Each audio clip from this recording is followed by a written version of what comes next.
I just want to quickly look back at the year. The good, the bad, the ugly. Do you have any regrets? And what will be your high point as well for the year? Well, of course, as a human being, there are ups and downs, and there are challenges, and you are there to solve some challenges.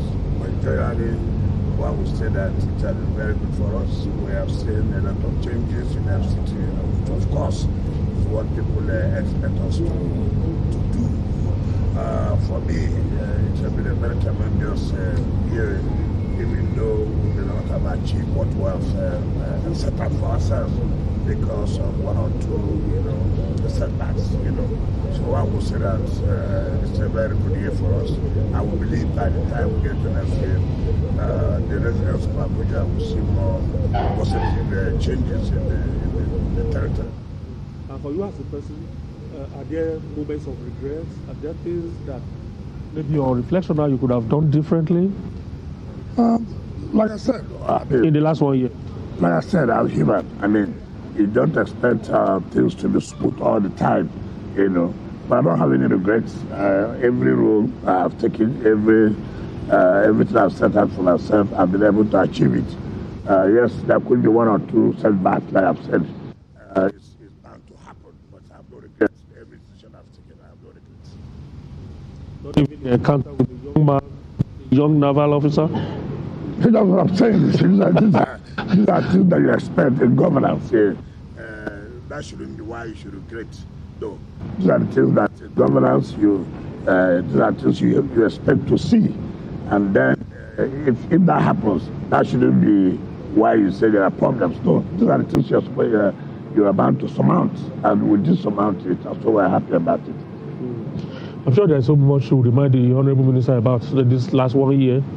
Yes. One of the biggest developments in the course of this year is the evident fracture of your political party, the PDP. So many people have left your party, making it look difficult for the party to be electable. Do you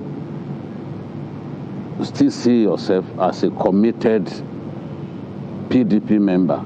And do you think your party can bounce back from the mass defection from its ranks? There's nothing that is impossible. But once you are committed to carrying out the based on due process, there's nothing that is impossible. First of all, what is happening to my party is what I have predicted before now. That if things are not done in the right way, this is where we're going to find ourselves. No Nigerian will say that they have not, they didn't know what I said. I have said it severally. And that's what I said. Leadership is very key to anything you are doing. Leadership in association, leadership in government. If the leaders do not take the right decision, this is how it's bound to be.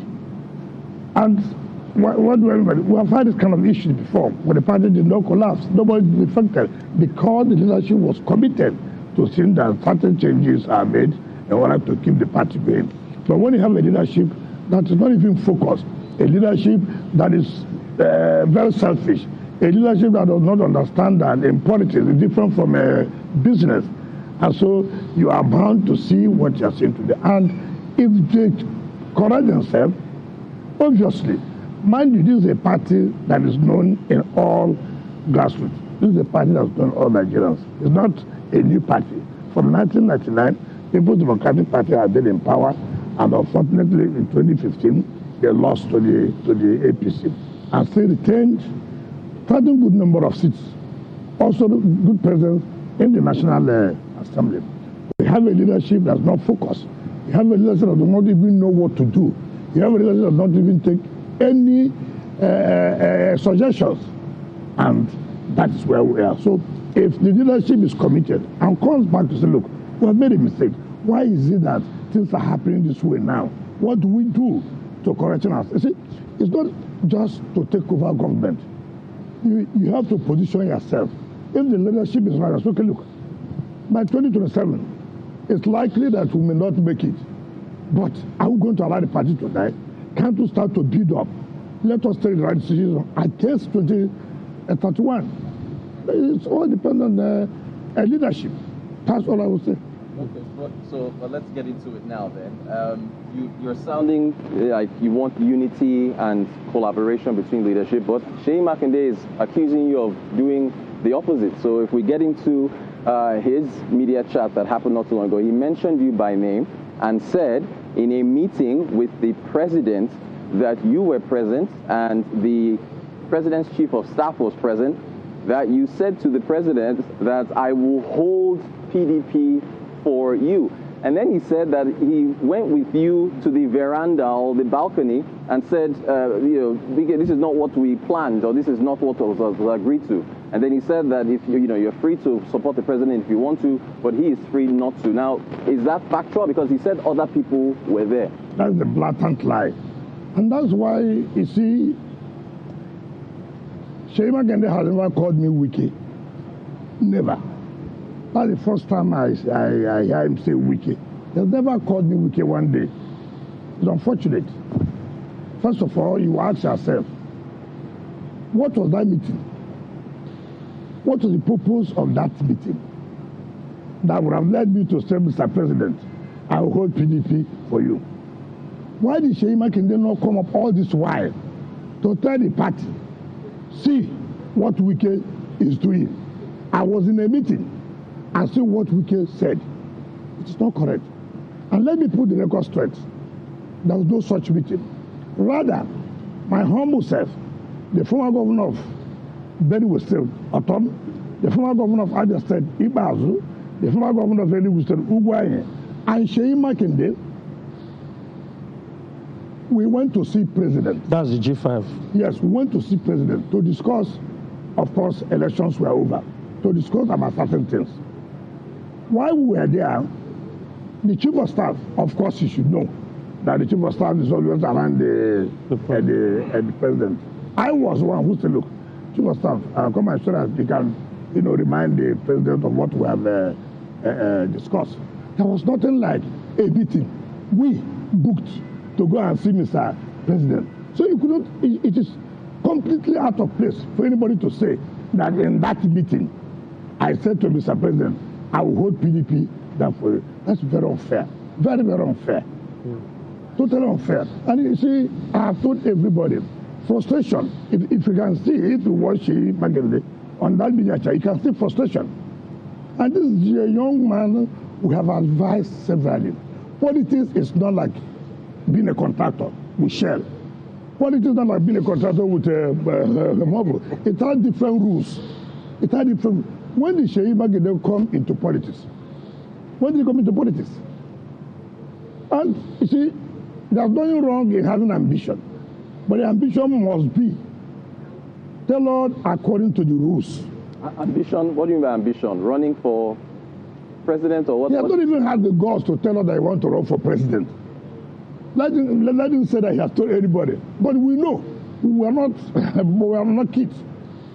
You see, there are things you can do, and you think that people don't know. People do. They watch you. They follow what is going on.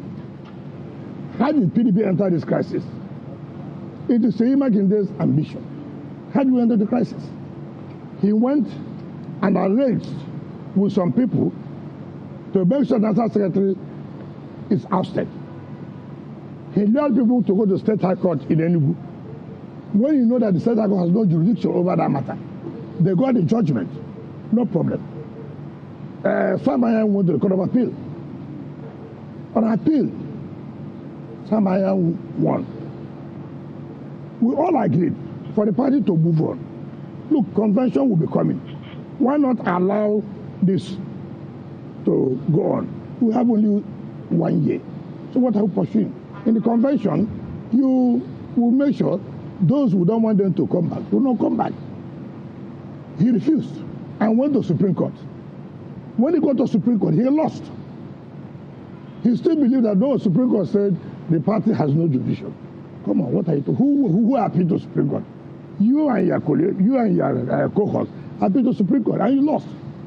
Until when they went to INEC, INEC told them, listen, as far as we are concerned, in our system, the secretary of the PDP is Senator Sam Ayaw. Right? Now, Saraki, we could bear this witness. We have met the Saraki's guest house severally. Fintri, the governor of Adamawa, was there. Bala, the chairman of government forum was there. Saraki was there. There's nothing you have agreed to do that Makinde will not go and do a different thing. There's nothing. And this is why we are here today. Because, okay, look at even the convention, for example. The Board of Trustees set up a committee to say, look, what do we do? Committee headed by Wakil Adamawa, former governor of Osun State, Oyinlola, former deputy governor and chief of staff to President Jonathan Ogedeme, Senator Zainab Kure, and 2 other people came up with a report. Look, let's not go for this convention. Let's set up caretaker committee. The same Sheyi, of course, you know Adolphus Wabara. He has no name. You know he has no name. But you just mentioned his name. He has no name. That does not mean that that's the name. They don't know what to move as the Senate president was just bribe of 50 million naira. Everybody is aware of that. He went. They now denied and said, oh, the committee was compromised.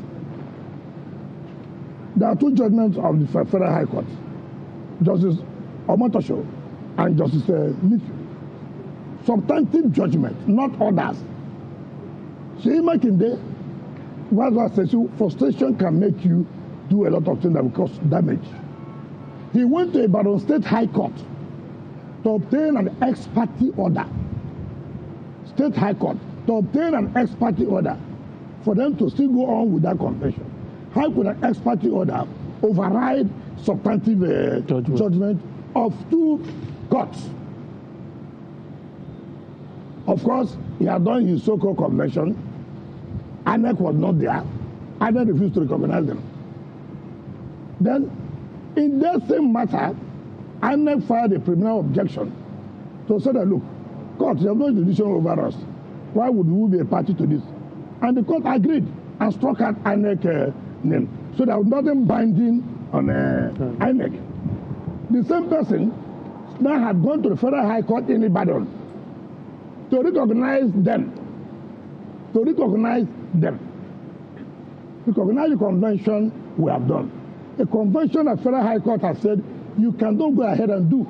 You have, after disobeying the court judgment, you've now filed at the Federal High Court now in Ibadan. Now look, recognize us as the legitimate principal officers.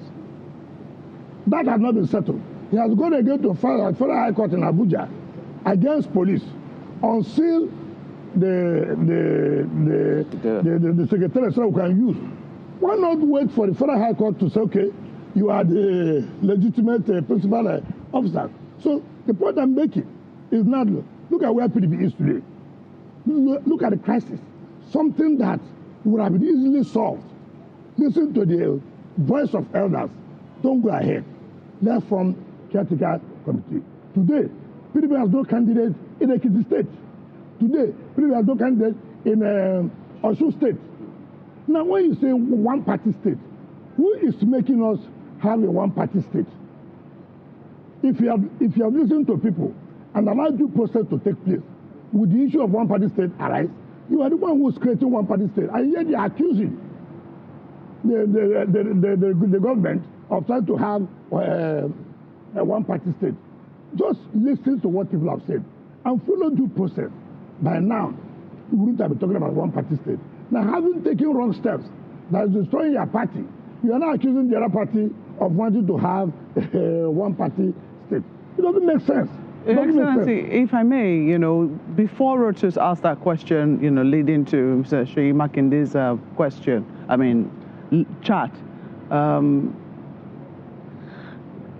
my colleague here, right in the middle, I call him BKO. I'm trying to remember his first name. Jide had raised the issue of the leadership, and you had said that if the leadership of the party doesn't listen, etc., you had also spoken to something leading up to a convention. You know, that you had told them, or there had been suggestions that whatever grounds they had against the the national secretary of the party, should be held up until they entered the convention. So it seemed like all was geared towards this convention, only for us to hear much later that no, there were suggestions that the convention be stepped down. Even you yourself had mentioned that, you know, Mr. Samayan was going to be secretary of the party up until the convention. What made people change their minds about this convention? At what point did the party begin to say, no, we're not going to go ahead to a convention, we're going to, you know, organize a caretaker committee? Because there are disagreements. People have gone to court to say, look, you can't go ahead with this convention. Why would you not go ahead with convention? So many states have not had their congresses. How will you deny states of participating in the national convention? You have 36 states. About 16 states have not had any congresses. And therefore, they are not eligible to vote in that convention. 16 states. And people went to court and said, no, you cannot do this. Let's follow due process. Take, for example, you want to do zoning. I'm a minister of the Federal Republic. We have senators from the south. What Seyi Makinde did was to call a few people and take them to Lagos and said that, oh, that they have zoned the offices that came to the south. How would you do that? How will you disqualify very prominent members of the party? Is this ambition I'm talking about? Is this ambition? And people say, look, it is not going to be possible. If things are not done correctly, this is where it's going to lead us. And that was why they now formed this elders committee to look into the matter and bring us suggestions on the way forward. Were all parties agreed to that elders committee? Of course, of course. Even when they came to me, I told them because of the respect I have for them. Ordinarily, I wouldn't want to participate because I have respect for them. Look at the old man who's the chairman of the committee, who's not like 80-something years. Look at the former governor of Osun.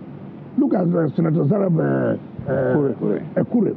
And when I told them all this, look, the only way out, if not for selfish interest, let us agree, come together, form a committee so that we'll now take it from there. But if you are going to have this kind of convention where 16 states will be denied the opportunity to participate, and where some people say, look, you went and took form without allowing people collecting funds to participate, that is leading to crisis. And that's why I say, look, the way you run your business is not the way you run a party. Party is a different thing. It's not about you have money, you're a millionaire. No. It's a different ball game. Yeah, but you have to be careful. But there are other elders in the party. Yes. Someone like Senator, I beg your pardon. Yeah, he was a senator, George, of Lagos State. I'm trying to remember his Bode George of Lagos. Yes. Who announced? Who was at that convention and who announced your expulsion from the party? So that's why again, people like Bode George had nothing to contribute to this party. Since 1999, Bode George was the deputy national chairman of PDP.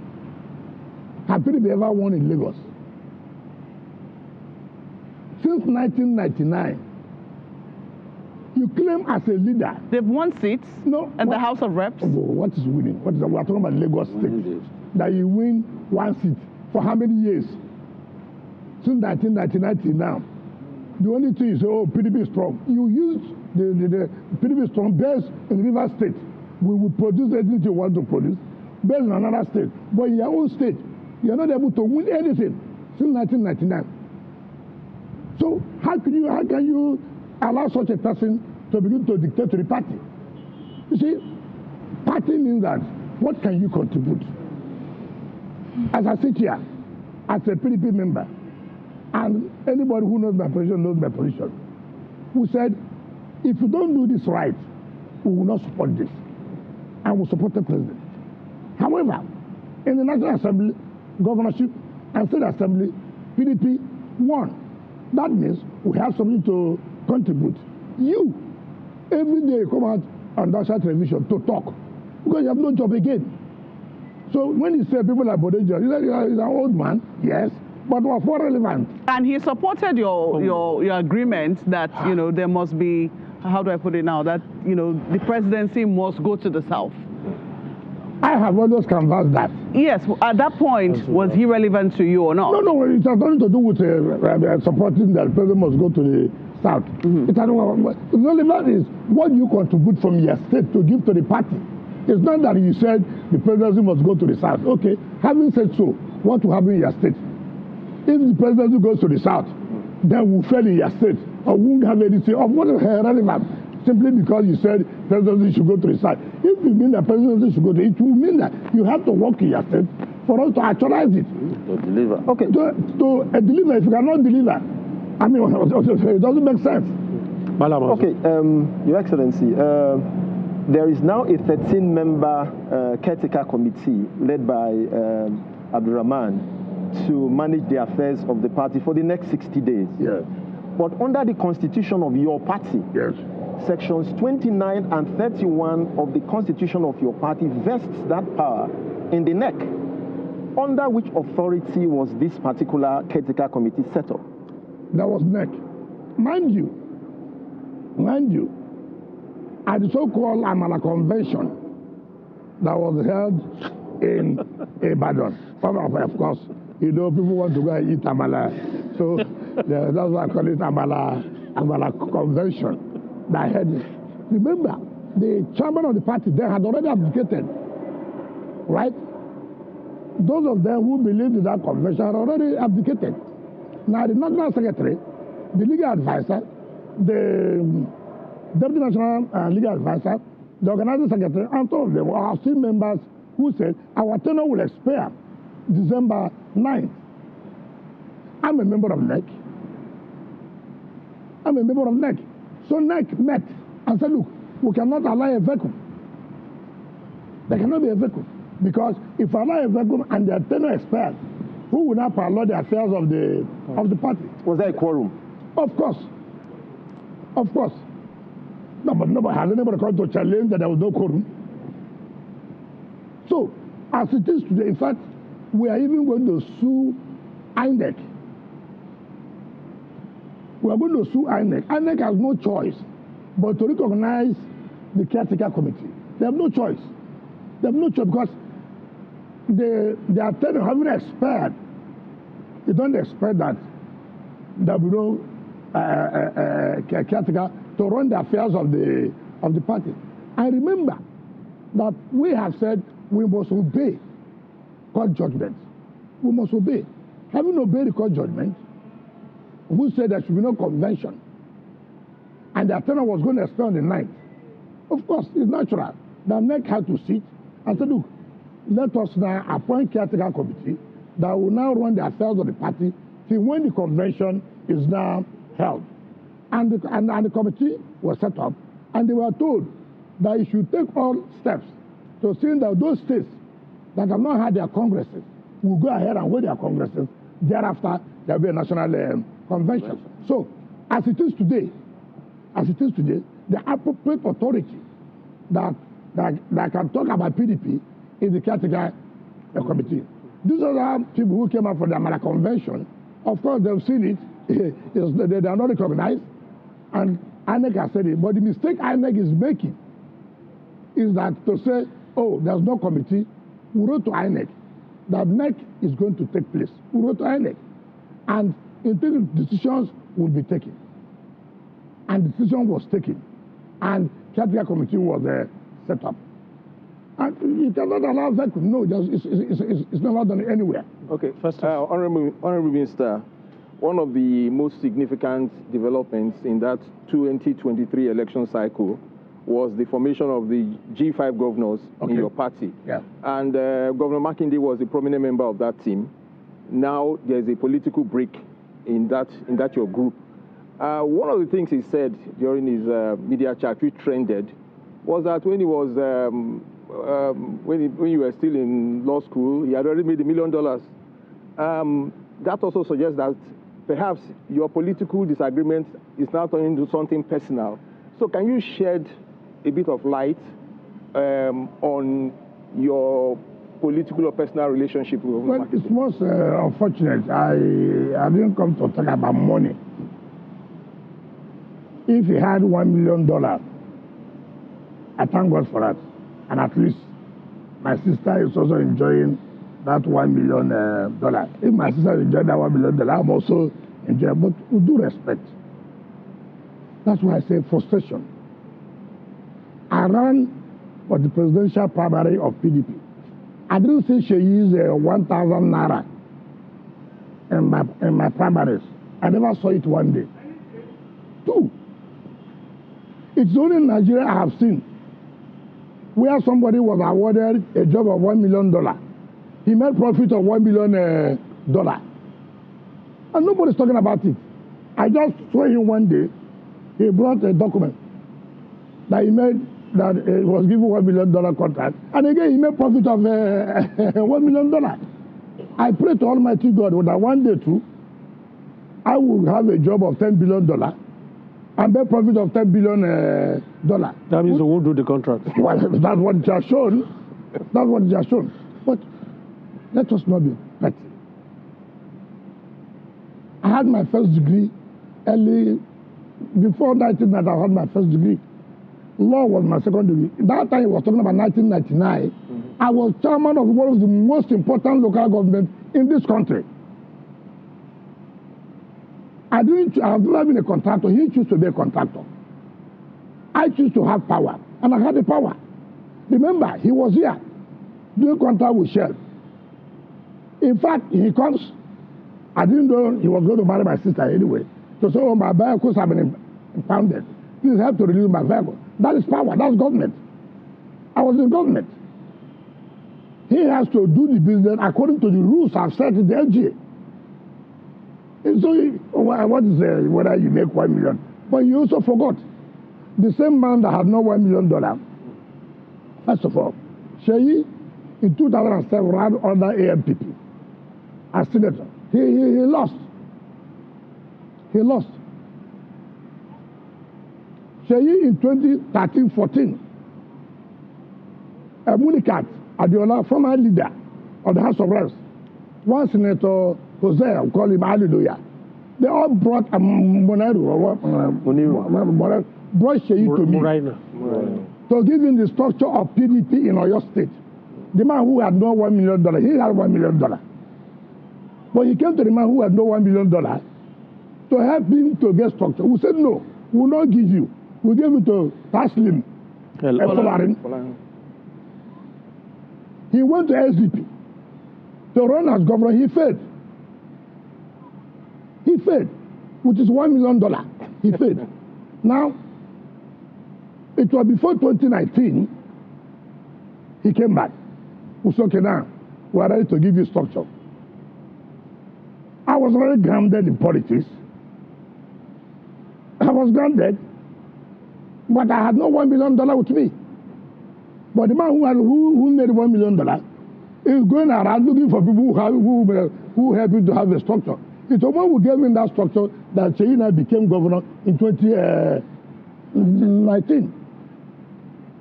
Now, when we talk about G5, you see, G5 was formed on the basis that, look, we said the South, President Buhari hasn't had 8 years. It is natural that the presidency should go to the South. Of course, that's why I say, when you play game, sometimes it boomerangs. People like Atiku and the rest of them thought they were too smart. They now took the chairman of the party, led by one another crook. One, they call him Dr. Are you? He knows.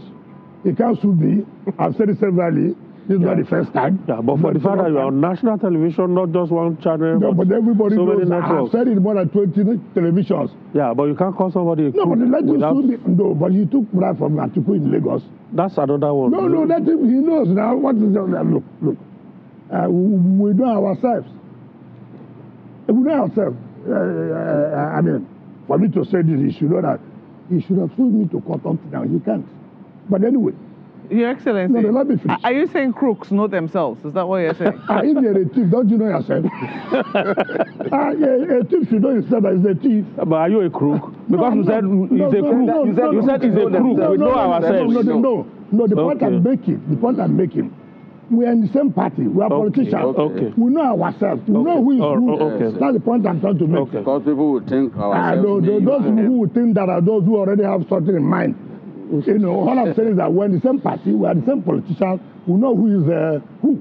So, we say, look, you cannot have chairman at the same time have the presidential candidate. Like Sheyi said, we had several meetings in London, where even when we agreed with Atiku, before he came back, they changed their mind. It's okay.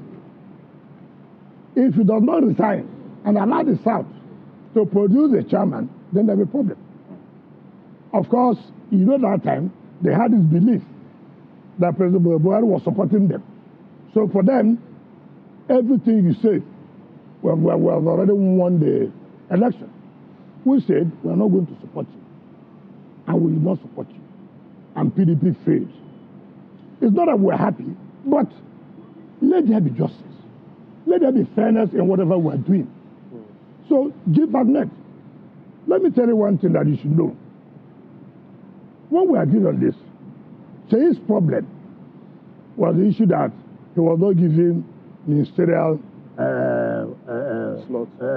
slot. Even when he was saying, you can see the anger. You can see the anger. You don't need to tell anybody. We told him, listen, calm down. We went to that. That's one of the issues why we went to see President. To say, look, sir. And President said, look, I'm the president of this country. Just take it easy. There are certain factors I may not have considered. However, something has to be done. Made that. What? Again, already he has made up his mind. So this issue of, in fact, I remember now, there was a time the Rivers Ijo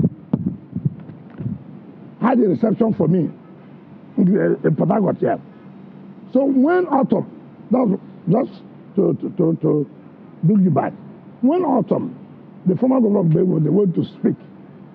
He said that, look, we are going to support president to do second term.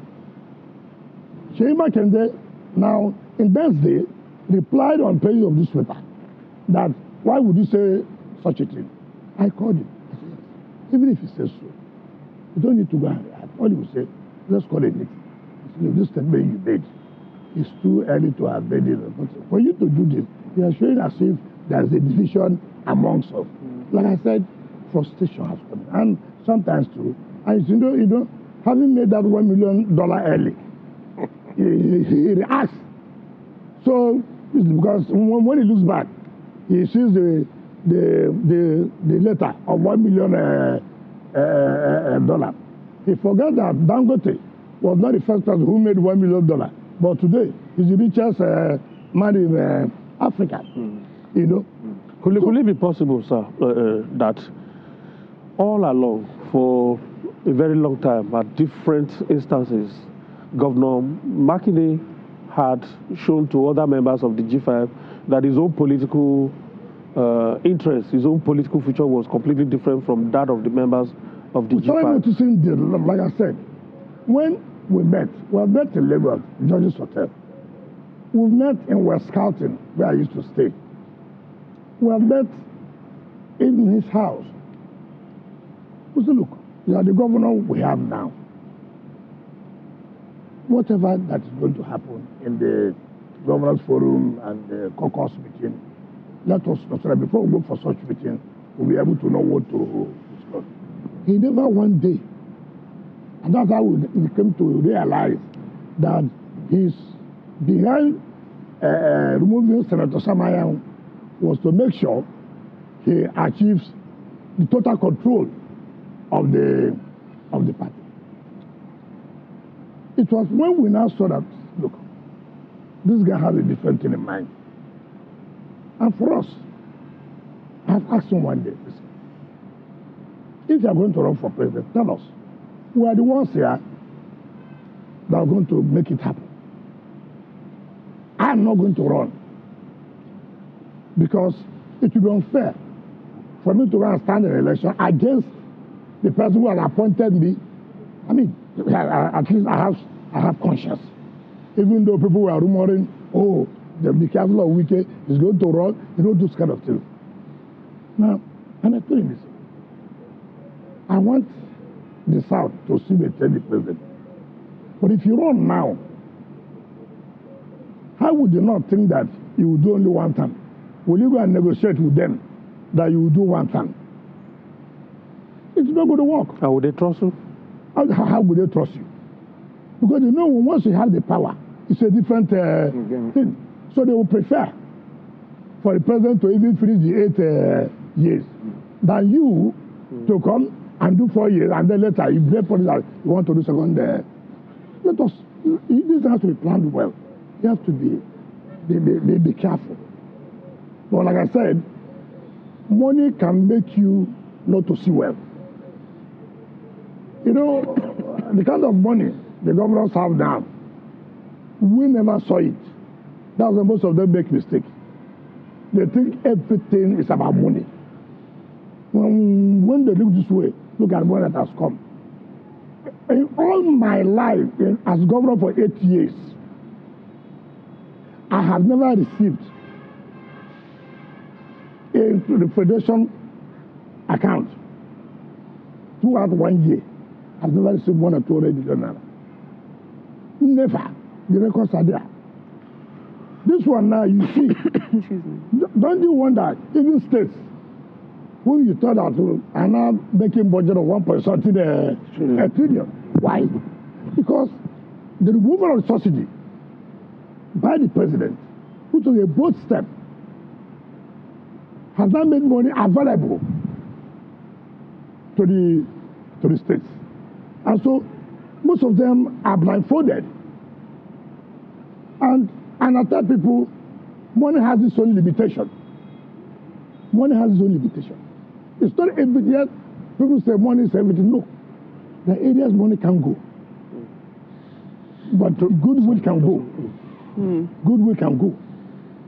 So it's not everything that you think money will work. No. And you know Nigeria, it is unfortunate. Now that Nigerians know so much money are in the States, so many Nigerians are very smart to see that they have their own share from the cake. Yes. But if I had the kind of money they have now. You know the value is not the same thing, though. What is value? What is value? I mean, Rotus can tell you what the value is. Excuse me. Let us not use this to exchange rate and this and that. I don't care about that. What if I have today, whatever you may say, I have 500 billion naira in the state account, or I have 500 billion in FCT today? You will not believe what I will do with it. How much do I get in the FCT? I get 1% of the share that federal government gets. Take for example, if federal government gets 1 trillion, 1% of 1 trillion is 10 billion naira. That is not enough to pay salary. What do? I go back or entirely generated revenue. So, but look at what has happened in Abuja. So it's not a matter of value. The people, that's the argument. People come up with, oh, you know, what's the exchange rate of this? That's all. Rubbish. Honorable Minister, I know you are going to open a vista which will enable Rotus to begin to take us in the line of silly deals, real estate and all of that. But before you get there, still on this J.U. Makinde, we've had through one of your close confidants, although not a member of the G5, but somebody very close to you, former governor of Ekiti State, who actually said that the real reason you went to the villa for that G5 meeting was about Governor Seyi Makinde, and it had to do with persuading the president to assist Oyo State over the bombings that took place at that time. Is that correct? And actually, that Passion was not did not go with us. What we went to see President for, with all due respect, is look, she is getting too, confrontational. Too confrontational, and I said it's not necessary. This is. Let's go and see President. There's no need you challenging President because you didn't get me. So there are other things you will get. And who President to be? Yes, there are other things you will get. But, like I said, because he has got of his time. What baffles me, you said that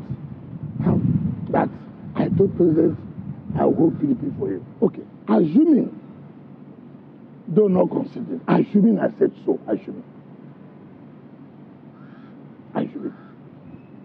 In Yoruba land, Seyi knows that the president is a bomb. Is not correct?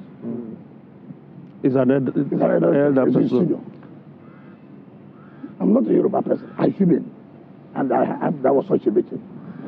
Is that what you can come out in the public and say that somebody who is not for Yoruba is saying that, look, sir, I'm going to help you to hold PDP for you to win the election. I said assuming, even though nothing like that happened. Me who said that, I've not gotten the kind of support she got from the president. I'm not. I have not gotten one approval of that. But she went to president. The same man he is talking about that did not give him minister position. Let's say you come and say, what I don't like in people is trying to say, show evidence. It's not the issue of show evidence. Say, Magani, can you look up to God and say, you did not apply to president for a grant of 50 billion, who the president approved for you? Can you, in your conscience, say so? You did not. Can you, in your conscience, say, you did not collect such money? Everything we like to politicize it. You said, I told President, I'm going to hold PDP for you. Me, that's holding PDP for President, I've not gotten any such grant. You, that you are angry, you have gotten such a... But the point is that you can be helped through several ways. And one of such ways, the President looked at it, I will support you with this. And that's why you think that that's not enough for you. And so, it baffled me, I will not lie to you. Because if such a thing took place, I would have told you, yes. It never took place. Go and go from autumn. In fact, they all called me when they had this thing. They said, what kind of rubbish is this? How can he say that we went for a meeting and then I said this? I can. In any case, who does not know my position as regards to Tribu's president? Do I need to tell him that? Nigerians have had me say severally, I'm going to support president. So how would I now go and tell him, President, don't worry, I will hold down PDP for you? It doesn't make sense. Let me ask this question quickly before we go on our break. Is it such a bad thing for the president to give Seyi Makinde a ministerial slot? Remember, his supporters, the candidates of the PDP lost the National Assembly elections because he was working for the president's candidacy. So people voted APC, top to bottom. Okay. So now what Seyi Makinde and his people are saying is that out of all of them, the G5 that came together, you are the one who has been benefiting tremendously from the president. Others have been fed nothing except the ambassadorial appointments that they gave a couple of them the other day. So is it such a bad thing for somebody, for the president to say, Sheye, you helped me, you delivered Oyo State gave more votes to the president than other states in the southwest. So is it such a bad thing to give him that minister? See, it is a bad thing. Let me tell you.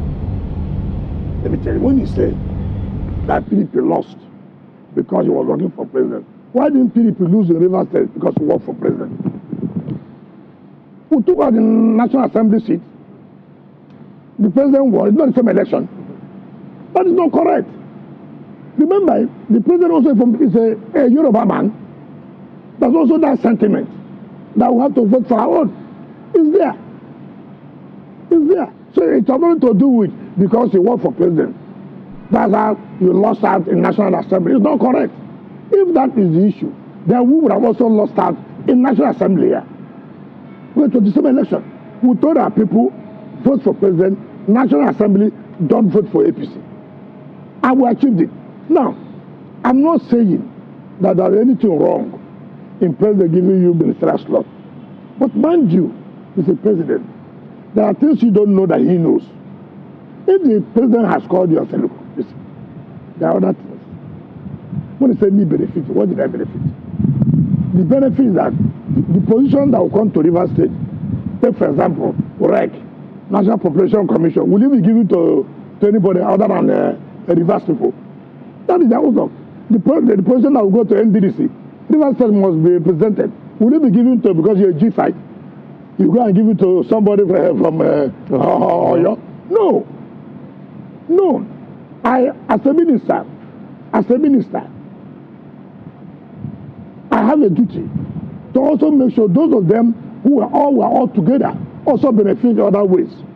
It's not only appointment. Like I said, why did the president give such an approval if the president does not mean well for him? But you benefited the Treasury single account, which... What is my benefit of single account? Using my money that I said, President, look, if you want anything to improve in FCT, pull us out for a single treasury. What is the essence of single treasury account? We are not revenue collector for the federal government. So why should we be a single treasury account? So it's not personal to me. It's for FCT to move on. And they have seen the benefit. So when you say I benefited, what did I benefit? It's the resident for me to do my job, which I'm doing today. If we are still in a single treasury account, it would have been difficult to carry out some, because at that time we don't have we can't go to bank to borrow. Because the bank will say, what is the collateral? The money will not go to them, it goes to central bank. But now, we're putting out of single treasury account, we have access to go to the bank to solicit. We will deposit our IGR, collect social amount of money from IGR every month, give us this loan to be able to carry out our infrastructure. So that is the benefit. It has nothing to do with personal. No.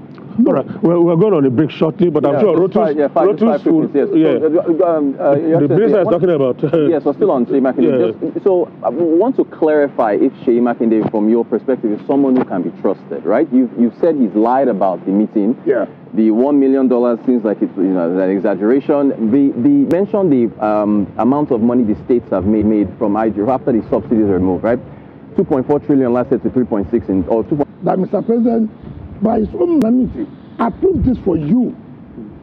So it now behoves on our people to say whether such a person can be trusted or not. Whether if I don't trust, am I going to vote? Yeah, no. But if you say politically, as we concern political relationship, I'll be afraid. And one thing with me, I need to ask anybody. That's why it's difficult to have long-standing relationship with me. Why? I hate anything that has to do with distrust. I hate anything that has to do with, look, I'm doing something, and I say, look, me and Ben have agreed on this thing.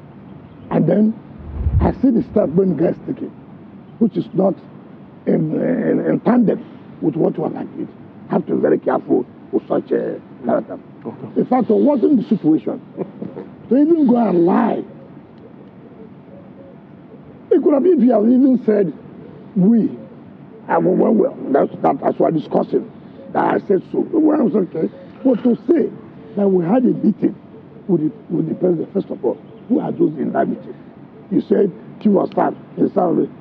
You didn't mention former governor of Abia. You didn't mention former governor of Benue. You didn't mention former governor of Enugu. What was the purpose of that meeting? Who called for the meeting? The president called you for the meeting. We went and said, look, we want to see president. And president said, okay, come to the house. We went to the house, as usual. And he said, look, sir, we are still available. We still work together. So what is the issue of saying that we had a meeting and to start with, she cannot. He does not have what it takes to tell me that. He does not have it. He knows. All right. He never called me Wike. In fact, that's why when I watch him, I say, Wike. She knows he does not have that. And to hell with it, he said $1 million. Who knows? What's my business? All right. $1 million. Did he pay my school fees? Did he pay Oyo State people their school fees? All right, Minister, we need to go on a quick break now. We know it's your in-law. He can choose to call you by your first name. Yes. If he wants to. No, that is a disrespect. That's not my name. That's my father's name. Okay. He cannot do that. He has never done that. Okay. He don't know how what it takes. All right. Forget that he's the governor. Okay. He gets more money than me FCT. All right. He said that he has not. Shall we put on the lead? Shall we put the lead on it for now? Let's go on a quick break. When we come back, you've been issuing this threat of January. Politics will start in January, and it's as if everybody's running up and down. What is going to happen in January? When we come back from this break, that will be our starting point. We're on a break now.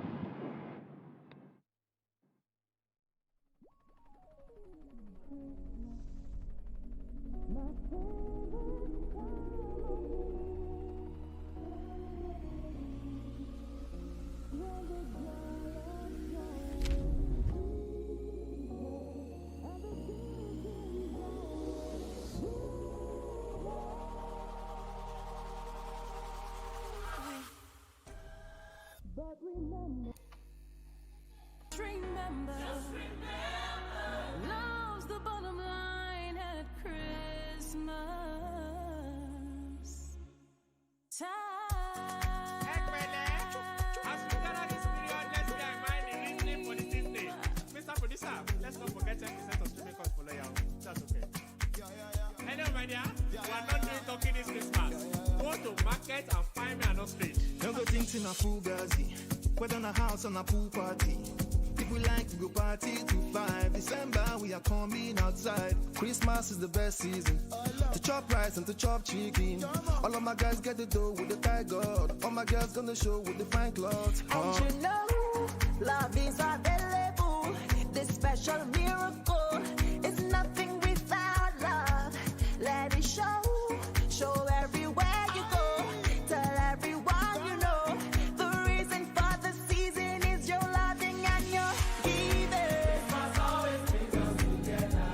From every December, we party like never before. Amatanga no stop us never. No matter the weather, we go glad say. Have the head angels sing. Glory to the newborn King.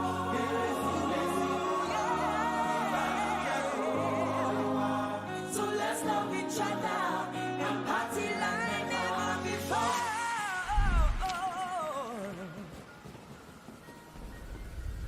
The management of TVC Communications wishes all a Merry Christmas and a Happy New Year.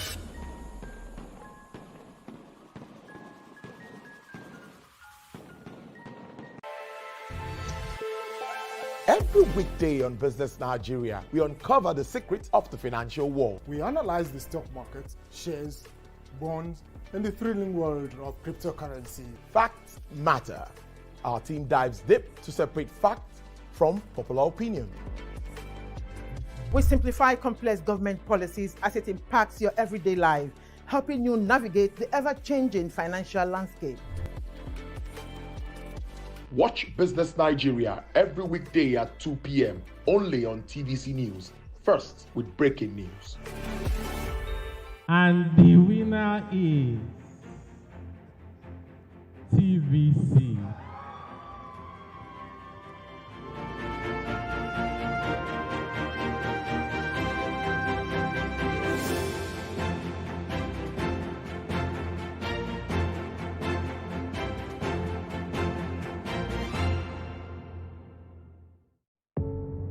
Doubt and fear doesn't occur at the canvas, it shows in the canvas. It shows the conation of raw earthen material slabbed, stroked, and molded at a pace provided by the doubt and fear. Every move way in the struggle of one to the other, merging the past to the present, brushstrokes of colors seen but not known. For when the wailing stops, the pieces settle down in abject beauty erected for a century of a century. Speaking, advocating, protesting as the arts are meant to be.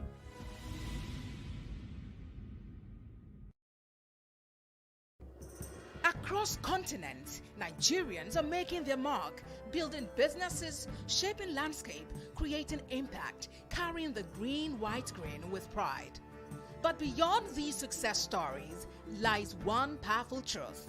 We are stronger when we connect. Join us on Diaspora Connect, a program that bridges the gap between Nigerians abroad and opportunities back home. Each episode showcases the inspiring journeys of grass to grace and the resilient spirit in the diaspora. From entrepreneurs driving change to professionals investing in the nation's future. Don't miss the program every Saturday at 5:30 p.m. on TVC News. Together, we're building bridges that strengthen our identity, our economy, our nation.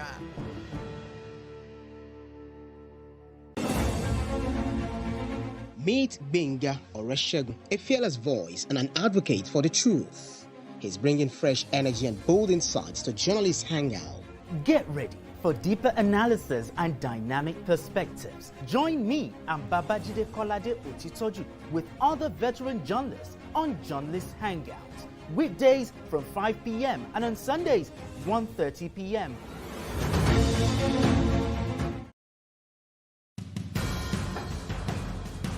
Information is power, information is security, information is knowledge. On Labor Lens, we believe that working people around the world have real questions of their own. They want to know how the world of work operates, what it means to the employer of labor, how policies affect workers in the workplace. On Labor Lens, I ensure we engage effectively. The Federal Capital Territory is in Nyesome, Wike, in his country home here in Port Harcourt. Just before we went on break, Mr.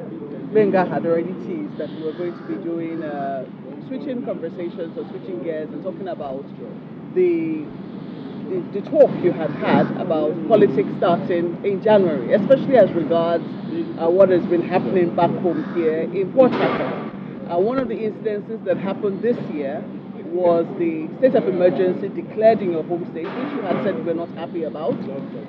But much later it was seen that peace was achieved, some truth was gotten to. But in recent days, it appears that peace which was achieved is now shaking somewhat. And it appears that all is not well at home. So this is coming on against the backdrop of comments by the governor of the state, Nalai Fubara, that it seems that he's now been given the all clear to join the All Progressives Congress. Is this a part of the plan, or is this something that has happened behind your back? Is this something that you are aware of? Because the comments that you have made in recent times suggest that you might not be happy with that particular development. I cannot say that you have any right to stop somebody from associating with any party or whatever. And from what you've said, there's nothing left that anybody will say that why you still want to remain in PDP because of the leadership tussle. The only thing I say is that so many people think that when you say your mandate will stand, that gives you automatic ticket. And that's what I said though, that does not give anybody automatic ticket. You have to work, you have to earn the ticket for you to be able to represent your people. So many governors have left PDP. I have been accused, if you remember, so many governors have accused me that I'm working for APC to be able to destroy PDP. But the same people have also left PDP to go to APC.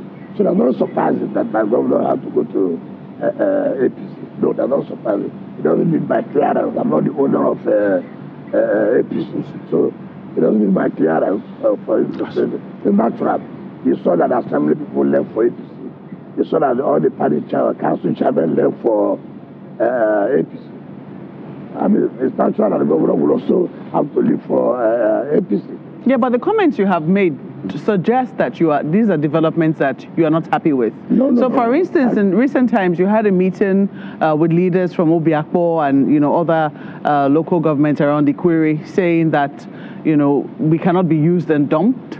Agreement is agreement, and other such comments. And people are suggesting that this has to do with the defection of the governor. This also has, and you can correct us if we're wrong. Does this have anything to do with your relationship with the president? Because there'll be questions as to who is using who and who is dumping who. No, it has nothing to do with the president. That's all. Let me make that clear. It has nothing to do with the president. I had to go to talk to thank people. Remember, if you are not in the state and you are away, the likelihood that people may want to be able to change their mind towards your leadership. And then you find out again that despite the fact that you're away, people are still willing to be with you. And this period demands that look, go back to them and say thank you for standing with me all this period. And because to show gratitude is one thing that God loves so much. And if you show gratitude, the likelihood that you get more things. So what I said about that is that, look, so many things were rich, and we believe that the other party, the assembly, and the other parties have been able to, play their own part. And it's expected that the governor and some people should be able to play their own part. If that part is not being played, and then you think that the only way you can achieve it is by saying, okay, let me join the party where the president belongs to. No. What was saying, look, there was a truth. And certain things were agreed. And there's a need for you to fulfill those things. And the assembly should also be able to fulfill their own part. So that's what the point I'm making, not a question of using me and dumping me. No, that has nothing to do with that. So as a follow-up to Mokwe's question, one of the contentious areas of the disagreement before the state of emergency was imposed was this issue of structures. And so this morning we saw on TV that the governor has sent emissaries to his local government to collapse the PDP structure there to APC. And so is structure likely to be a fresh point of disagreement between you and the governor? I don't know about collapsing. The chairman of the council there is APC. And like I rightly told you here, there are 22 local governments. Out of the 22 local governments, you have about 20 being APC and two being PDP. The likelihood that those two will join APC. And if they do that, it means that working together, they have to collapse whatever structure they have. First of all, when you say you are joining the party, there was something you have to offer, right? Like some other states did. The governor is moving. You have assembly to move it.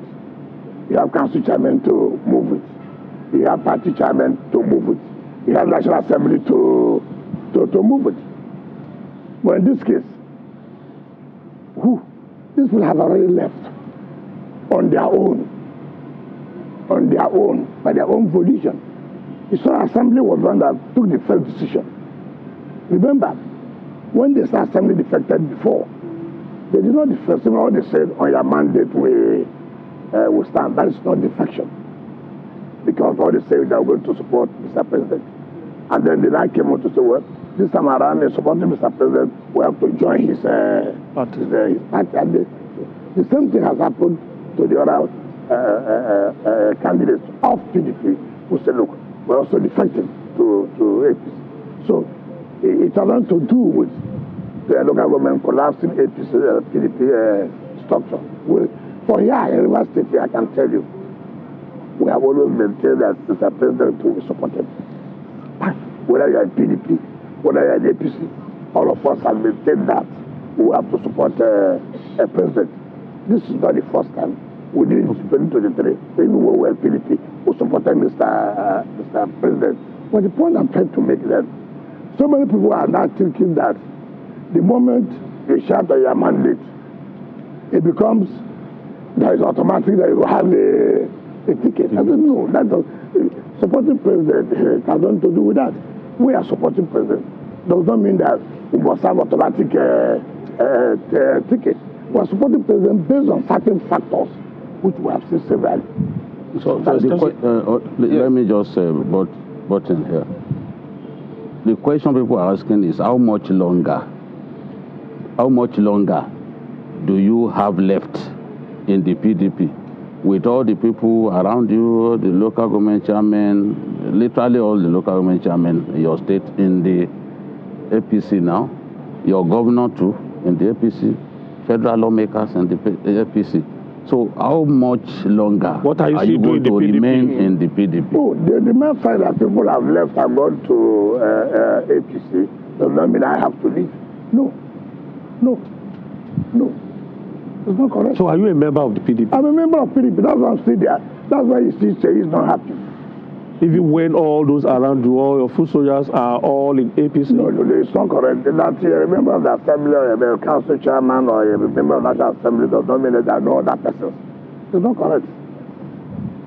But that's what constitutes the structure in the real sense of... Well, you may think so. But there are also structures in terms of party. There are also structures in terms of party. So if you are working for the president and you are not a member of his party, and the governor is a member of his party and is working for the president, don't you think that at some point there may be clashes, particularly as to who decides what?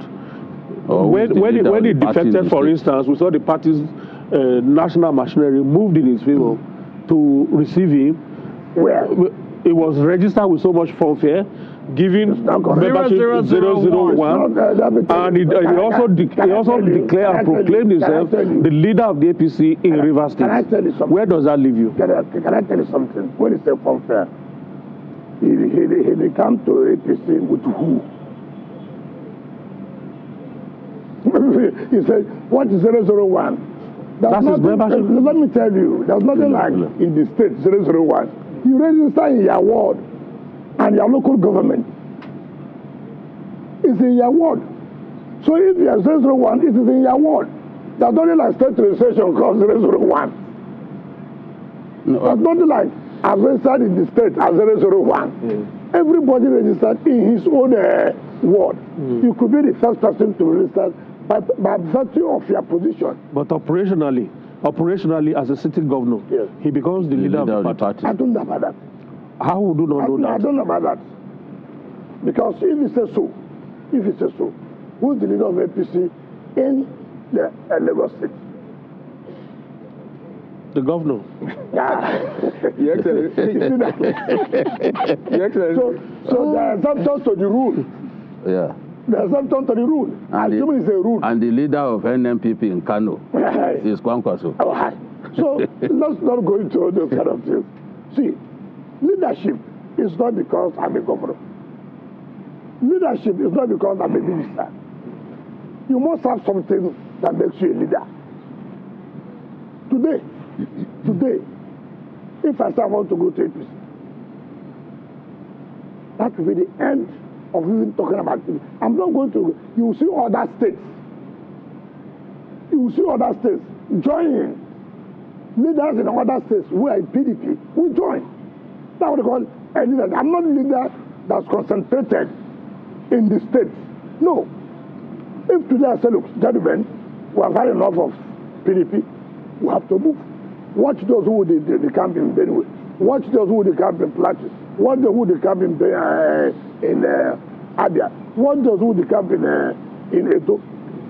Before the governor's movement to the APC, was there any kind of conversation between the two of you?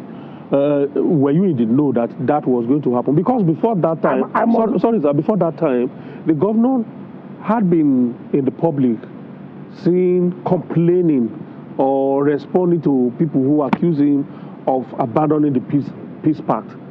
And that is that it was not him that ought to advance the peace pact, that the leader of our leader ought to have called a meeting of everybody and all of that. That didn't happen, and he shouldn't be seen to be jumping the gun. And then days to when he was going to join the APC, he started commissioning projects, and there were things he started saying that those people, if you want to support Tinubu, don't follow no corner, and all of that, I don't know who is supporting Tinubu and following corner.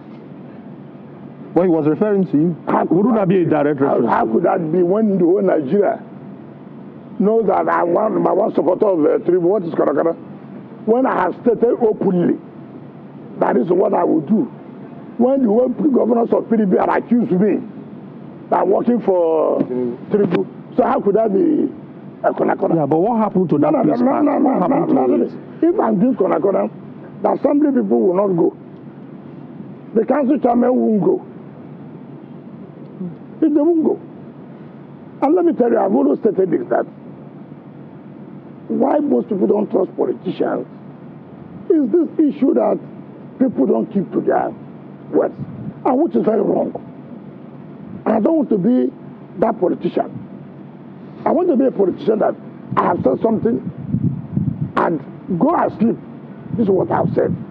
You don't need to think about it. Everybody knows that. Well, once I said this is what I would do, I would do it. From all I can hear, clearly all is not well. No, it's not well. All is not well. It's not about all is not well. All can never be well.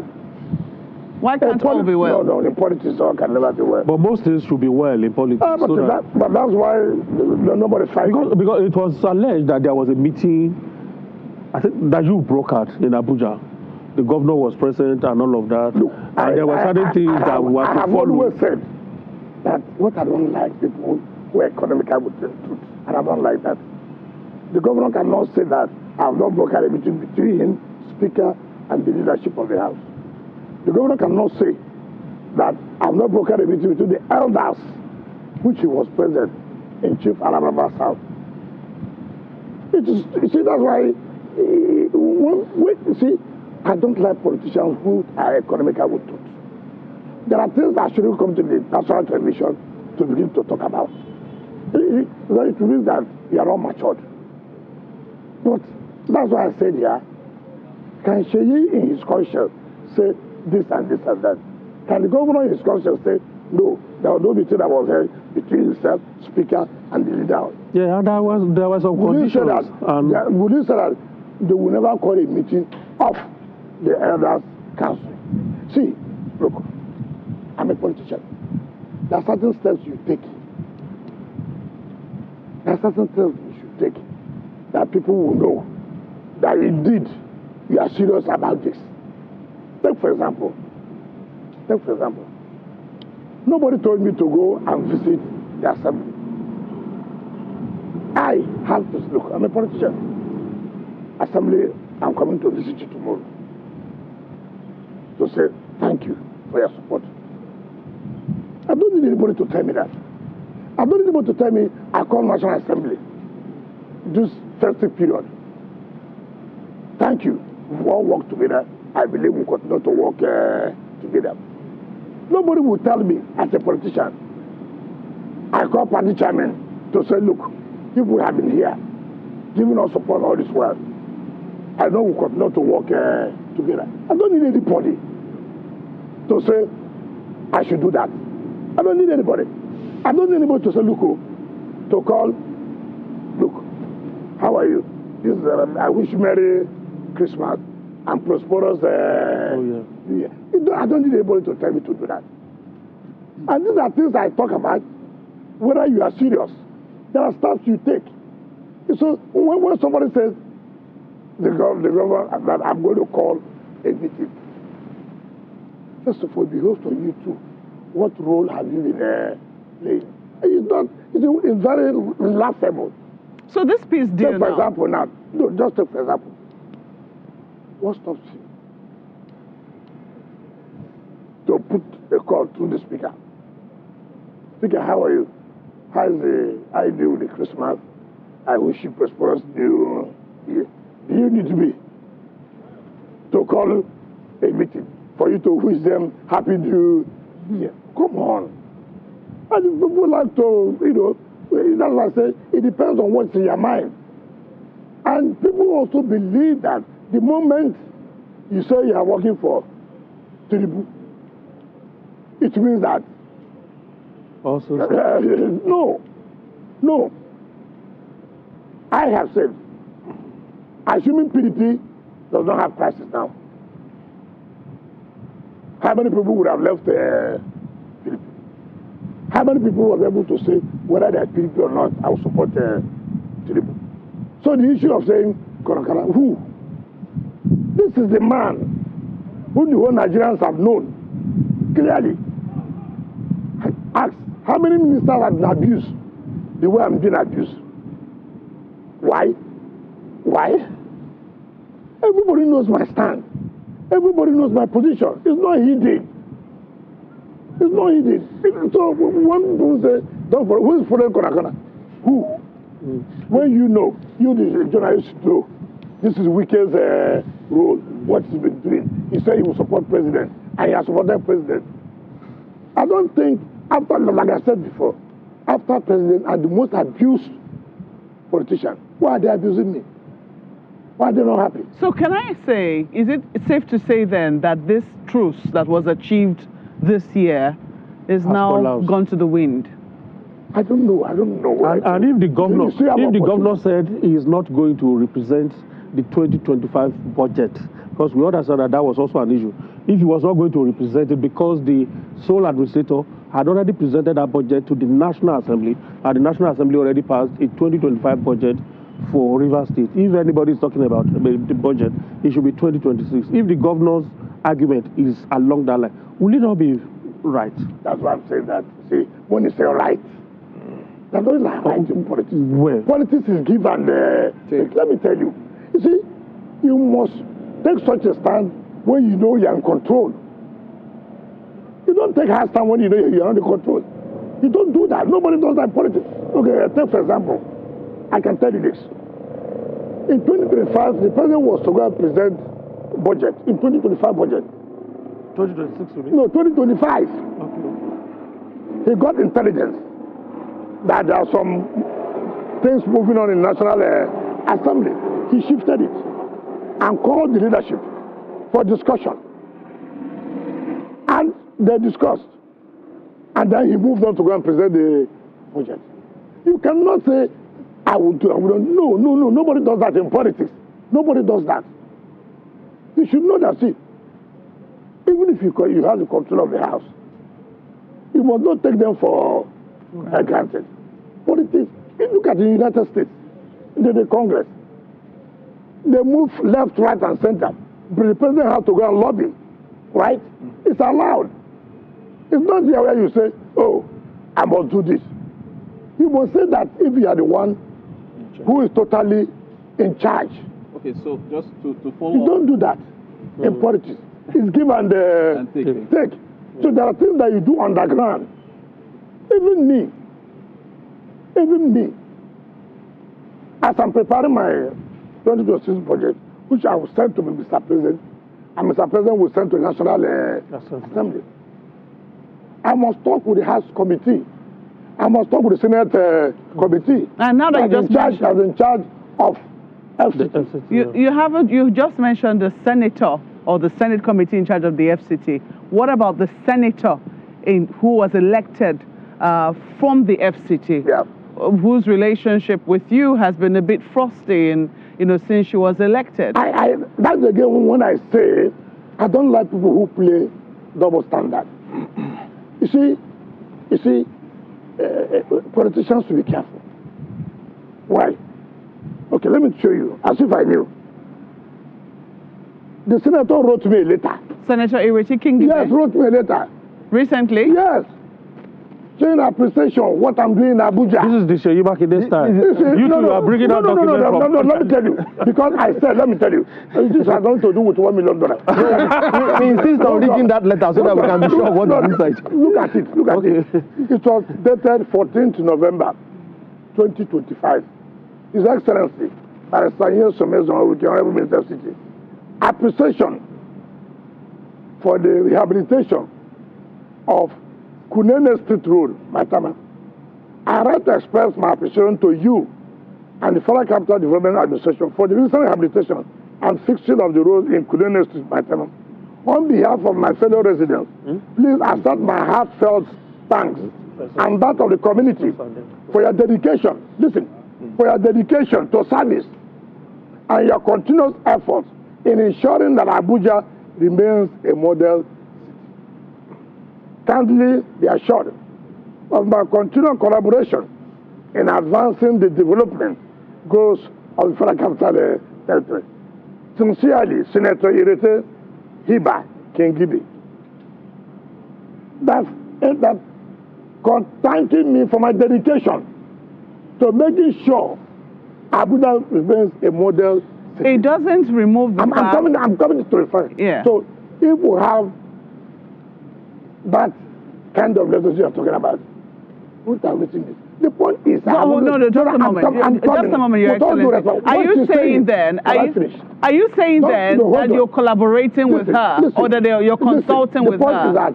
The point is that it shouldn't be something personal. The only person I should talk about is the president, whom I'm owed a duty, where he is my appointer, who appointed me, right? Now, I relate with the committees. Overseeing the affairs of the FCT. And luckily, she's a member of that committee, right? So, in anything I'm doing as far as FCT concerned, I relate to that committee, which is a member. It's not something personal to say I must have a personal relationship. No. As long as I say we should not reduce governance to that level. The moment I have a relationship with the committee overseeing the affairs of the Senate, of the FCT, and you're a member of that committee, that is enough. But you heard only recently, the senators were upset. They raised this issue of Abuja being filthy on the floor of the Senate. I'm sure you also heard her contributions as well. No, that's not what happened. She raised a motion of national urgency. And by their rules, what is urgent here? You see, Nigerians, we should learn how to appreciate when people do things. You have commended me for making Abuja to be a model city. If that is correct, the mere fact that there are two areas that you think have not been done well does not generally mean that you are not doing well in Abuja. No. And I've told people to learn this, that today, look at what Abuja used to be in the past 10 years. You see what it is today, which means that's appreciable improvement in terms of security, in terms of infrastructure, in terms of... When we came on board, you cannot... without security, in terms of sanitation, it was bad. And I told you, we never gave us a job. It was given by the previous administration. And you know, they are telling how to expect before you go. And then you have to do a procurement. And it is not easy. And by now, you see that there's a change. Yes, before there was. Because we had to do new procurement for new people to take over the sanitation matter. And we must be patient. But you cannot have a modern city which you have appreciated me, and then you now go back to say Abuja is filthy. I mean, it doesn't make sense. It doesn't make sense. What makes a modern city? Your Excellency. If a city is dirty, it cannot be a modern city. If they are doing infrastructure, it cannot be a modern city. If there's no security, it cannot be a modern city. All right. Festus has the next question. Yes. Let's go back squarely to 2027 politics. Yep. And you just said that politics will start. You start politics fully in January. Yes. Most people think that what's going to happen in 2027 will be a rematch of 2023. But so much has changed between 2023 and now. Today, APC has well over 28 governors, and your party, at least your nominal party, is in legal coma. The party that appears to be rising is ADC. How much do you rate the chances of that party? Because we also understand that on January 1, Obi will be joining APC formally. ADC formally. And people have said that if the opposition had come together in 2023, they would have had a better chance of defeating the incumbents. So today, how do you rate the chances of what is now the left of the opposition against the president? Do you agree that it should be a rematch of 2023? Now, let me tell you something. It's really unfortunate. I've said it clearly. And whether anybody wants to believe it or not, if there should be any opposition that will give fight to APC, it should have been PDP. Yes. I don't know where you are saying that ADC is rising. I don't know where they are rising. Mention the state where they are rising. Mention. You see, I don't like this newspaper politics. Every politics is local. As per the issue of presidency, we have agreed. But those who are supporting us, now look, it's likely that PDP cannot have that chance now to take over the presidency. That does not mean that PDP cannot win a state. That does not mean that PDP cannot win a state. You must see, take for example, if I come to River State now, for example, and I say I'm going to support PDP, for example, or PDP is going to get a gubernatorial the tendency is that council chairman, House of Assembly will support that. It's leadership. I've always told you, when people have confidence in you, don't betray it. And that confidence, as far as I'm concerned, you cannot take it away as far as River State is concerned. You cannot. You can't. You can't. You see, look at the local structure. Who are those who are council chairmen today? Who are the councillors today? So it is difficult, no matter the amount of money you have, for you to uproot that. It's going to be difficult. I'm not saying it's not possible, but it's going to be very, very difficult.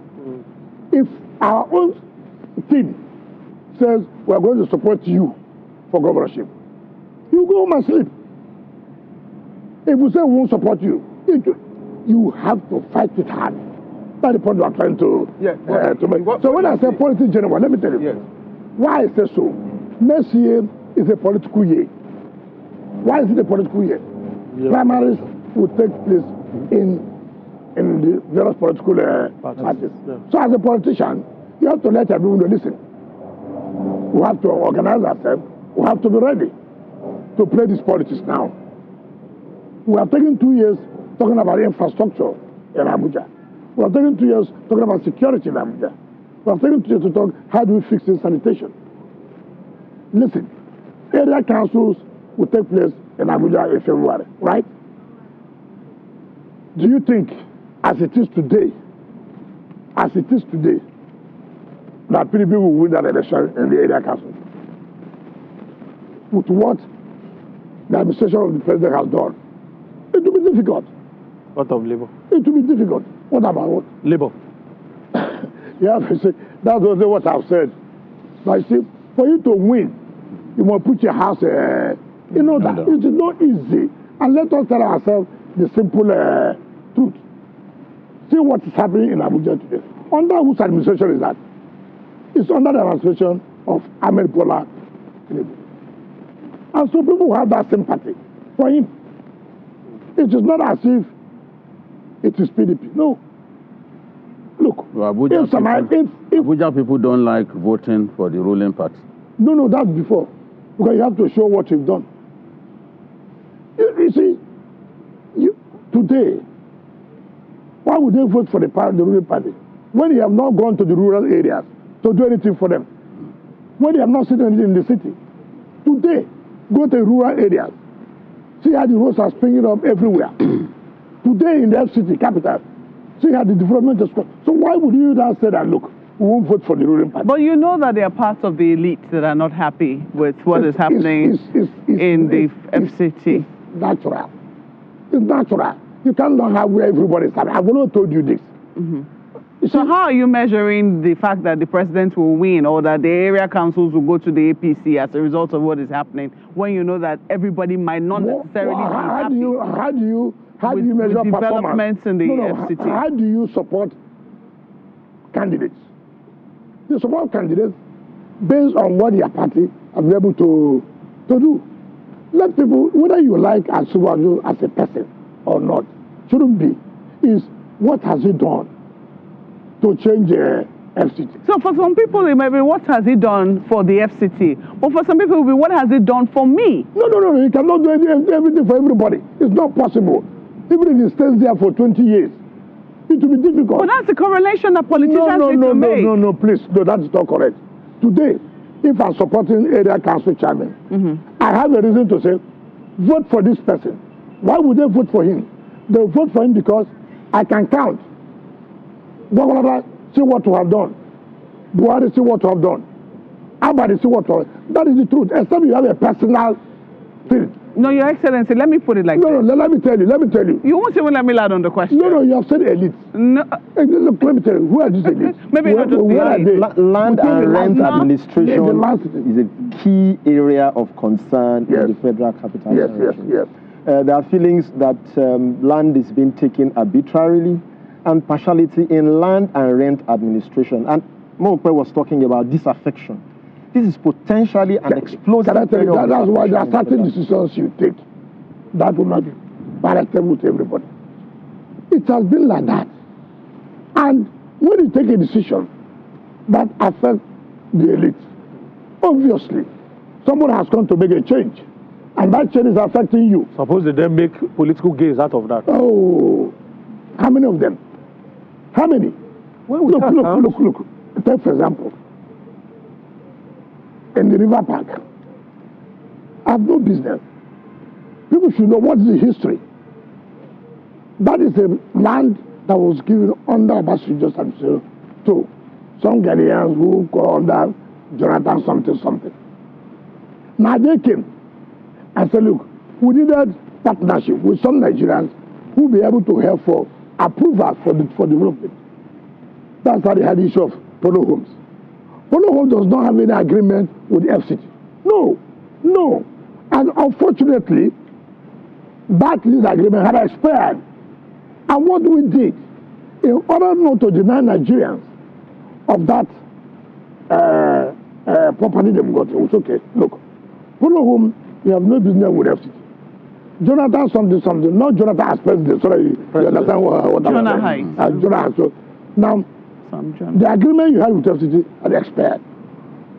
But we must protect Nigerians or other people who already have gotten property.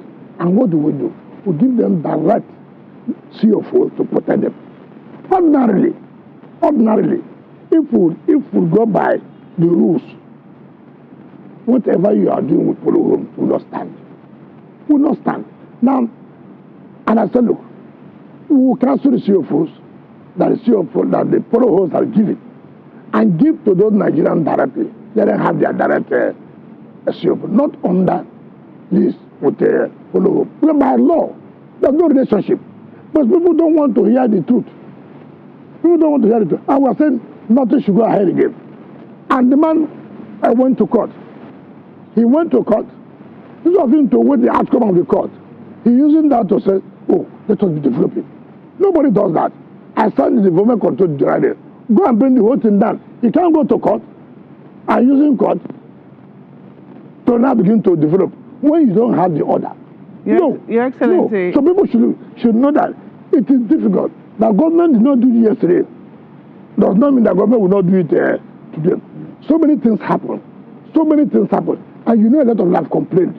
And now you see a government that is taking position to say, look, it can't continue this way. Yes, it will affect you. That's the sense of government. Look at the decision that the president took about the subsidy. It is a strong decision. Exactly, which is where I was really going to. It's a strong decision. Who is benefiting from it? It has enabled the states. You've just said the state governors. To have more money to provide infrastructure in the state. Your Excellency, that's the problem. You see, because a lot of politicians always, or governors, or people with executive power, always assume that infrastructure is a thing. While infrastructure is important, the quality of life of Nigerians is even more important. Are they able to eat? Do they have access to health care? What sort of schools do their children go to? Can I tell you something? These are the things that affect Nigerians. Let me tell you, when you say infrastructure, they're like the quality of life. Infrastructure does not only mean doing roads. Infrastructure has to also talk about improving the health standard, improving the quality of schools. Yeah. Today, go and see what's happening in FCT. Is there any improvement in terms of the schools? Yeah, but we can't say that across the states. That's the point. No, that's what I'm saying. That's what I'm saying. That's why I'm saying that each state has to give account. I am giving account in terms of FCT. That's the point I'm trying to make. Unfortunately, it's a federal structure where the president cannot, as his school principal, begin to hold the cane and flog governors to come and account for extra monies they've gotten since subsidy was removed. Look. It's the people of those states that have those responsibilities. That's what I'm saying. It is the people that will decide.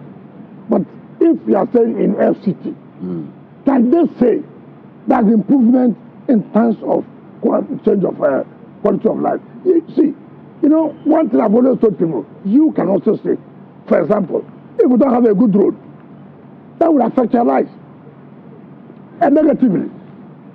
It certainly will, Your Excellency. Let me concede that to you. It certainly will. But let me also say... let me finish. Let me finish. First thing first. Can you today go to work? How? Yes, because the roads have been opened up. Can you today say there's improvement in terms of our schools? Yes, they are renovating the schools. Can you today say, look, there's quality? What makes quality of school? Exactly. I'm coming. Infrastructure is only one of the factors. Not only having teachers. No. You can have good teachers without a good learning environment. You cannot. You cannot affect. So you cannot say just when you determine to say, oh, you are not doing anything. You cannot say that the government of today is not doing anything in terms of improving the quality of education.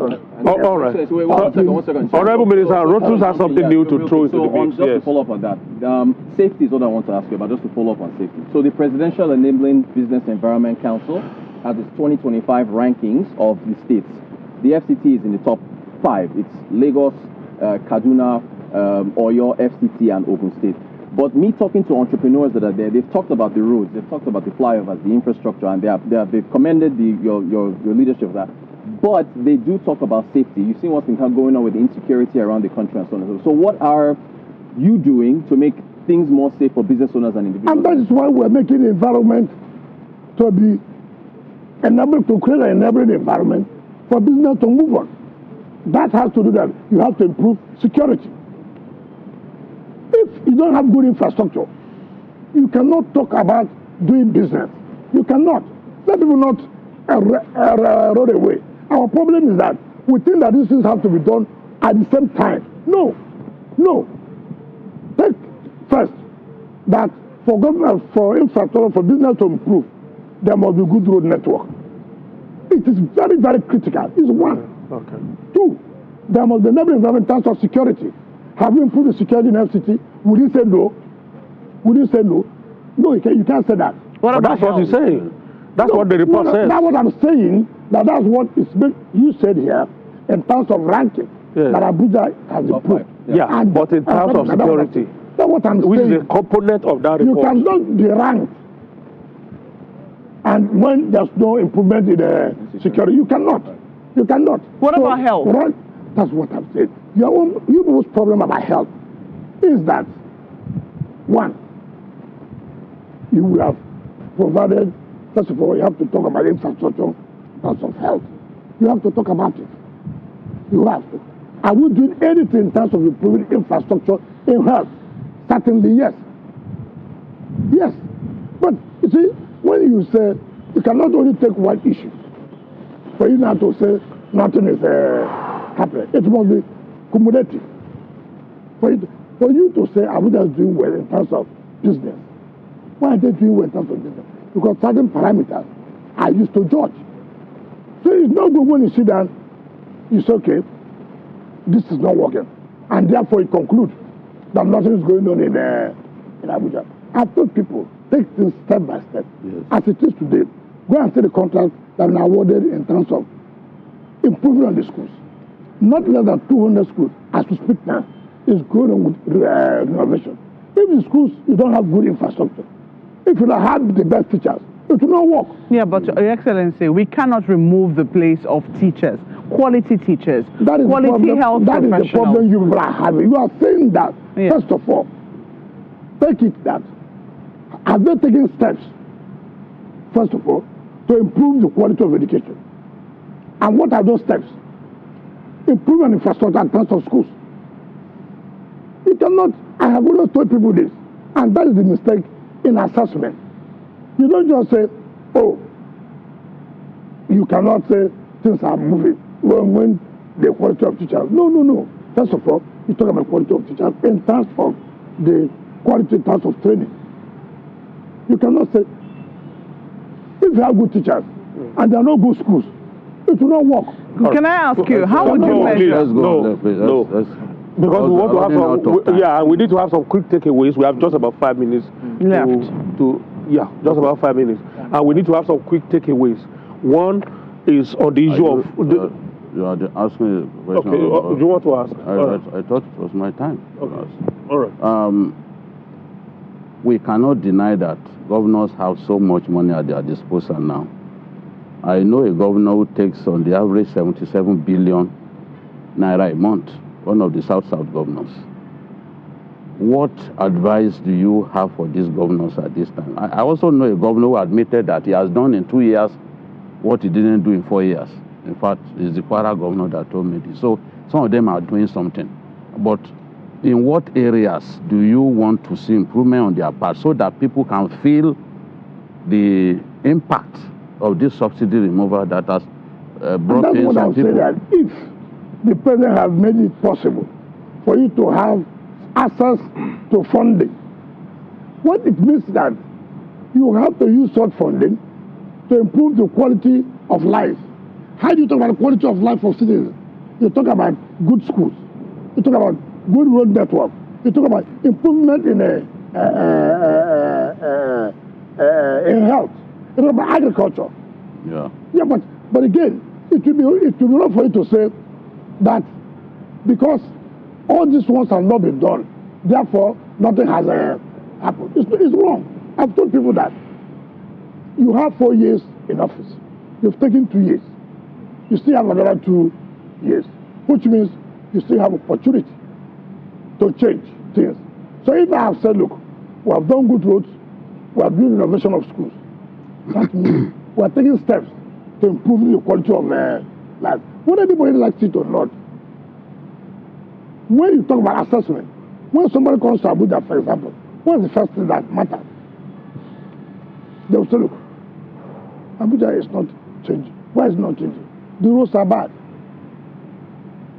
When the roads are good, then they give the story as an indicator that, okay, now things are happening. All right. So I have told you that we have also taken in terms of health, that we have taken number of health that we are trying to renovate and put well and provide good quality of health infrastructure.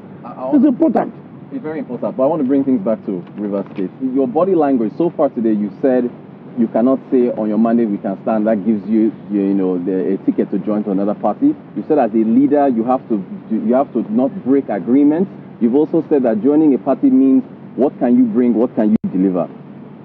Does Governor Fubara have your support for a second term in Rivers State? Because it was you that delivered Rivers State for the president in the 2023 elections, and it seems it is you that has the control here. So can you let the Nigerians know that you are both on the same team and he has a second term? That's what I've always said, that there are so many factors you have to take into consideration. Trust is very important. if you can provide good road network and you don't have that trust, people don't have that trust in you in terms of moving the state forward, it's a factor. It's a factor. Because in doing this, okay, take for example, if you can't work with legislature, how can you provide good road network? How can you provide good quality of school? So it requires unity. It requires never that I must work with the legislature. Okay, so how you addressing that? And that's why you have seen that at the national level, the president knows he does not only cannot. He needs the National Assembly to pass the budget for him, to be able to access the funds to work. So if you don't do that, whatever you are thinking is wrong. As the leader in Rivers State, in order for us not to be talking about Wike APC, Fubara APC days after tomorrow, as the leader, what are you going to do differently to ensure that both of you work together, at least for the president? That's number one. Then two, the January, we heard from Grapevine that your talk about January is that you are embarking on local government tour. Is it a show of force? What is it really all about? Quickly, because we have just about a minute. Now, I've told you here, first of all, that when I say I'm touring local government, the part of it is that, thank you for giving us support. We still need your support. But they will ask you, what have you done? As the foreign minister, what have you done? So there must be a synergy. If there's no such synergy between the government at the state level and the legislature and the chairman of local government, it does not work. So you are calling for that synergy? I've already done that. And that's why I said, are you going to work practically to achieve that? Having synergy with legislature. Having synergy, and in truth, you don't just come out on national television, so I'm providing road. Who provide the fund for you? Is the legislature. Let's not deceive ourselves. All right. So you need it's critical. Okay, if you don't work well with the legislature, if you don't, I cannot go to the legislature to provide or to have access to get you such funds. How will you change the life of the people? And people should tell you the truth. All right, so Honorable Minister, no for question again. We just have to end it here. Thank you so much. Let me just start from my colleagues. Babajide Otitoju, thank you so much for your time. Thank you. And Rutus, I hope it was a very good experience. Yes, it was fantastic. Thank you. And Festus as well. Thank you very much for having me. Good. It's been a pleasure. Malabazu. Thank you for having me. And thank you for having me. Thank you for also coming to find out what we're doing in FCT and what is happening in Rivers State. Whether you like it or not, there must be synergy. There must be. Yes. And let nobody go home and deceive you. You cannot do it alone. You require the support. You as a governor, leadership entails that it is for you to know how to relate with the legislature to be able to move the state ahead. All right. Thank you so much, Honorable Minister. It's been nice having you. Thank you very much. All right, that's the last edition of Media Chat for the year.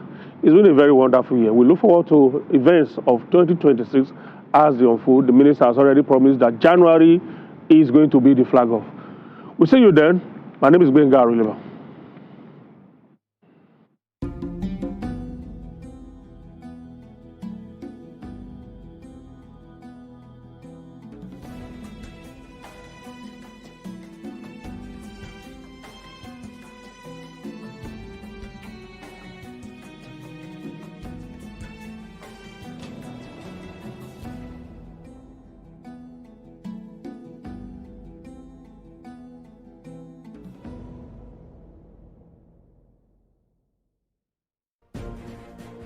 Welcome back from the live telecast.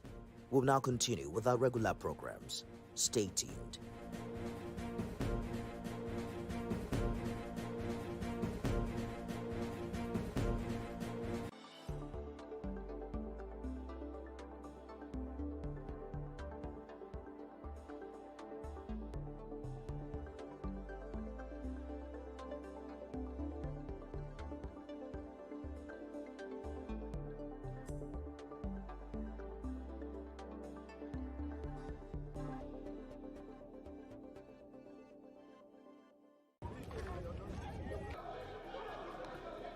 Every second, every minute, every hour, and every day, time doesn't just tick away. It's a countdown to political decisions that shape our world. This country must move. Imagine the impact these decisions have on our lives. Some are consequential, others may leave us intrigued or baffled. You will have no better friend and partner than Nigeria. Step in and feel the frenzy like never before. Join me every weekday for an hour of fact-finding interviews where questions cut to the core.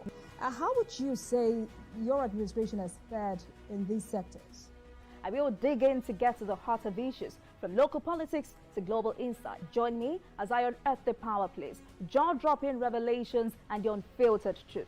This isn't just politics, it's unraveling the stories that matter. Brace yourself for Politics Tonight every weekday at 8 p.m., where every decision echoes along the corridors of our lives. Politics Tonight, only on TVC News.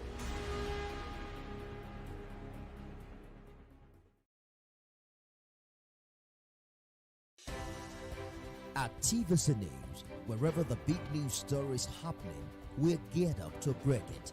TVC News, first with breaking news. At TVC News, wherever the big news story is happening, we're geared up to break it. TVC News, first with breaking news. At TVC News, wherever the big news story is happening, we're geared up to break it. TVC News, first with breaking news.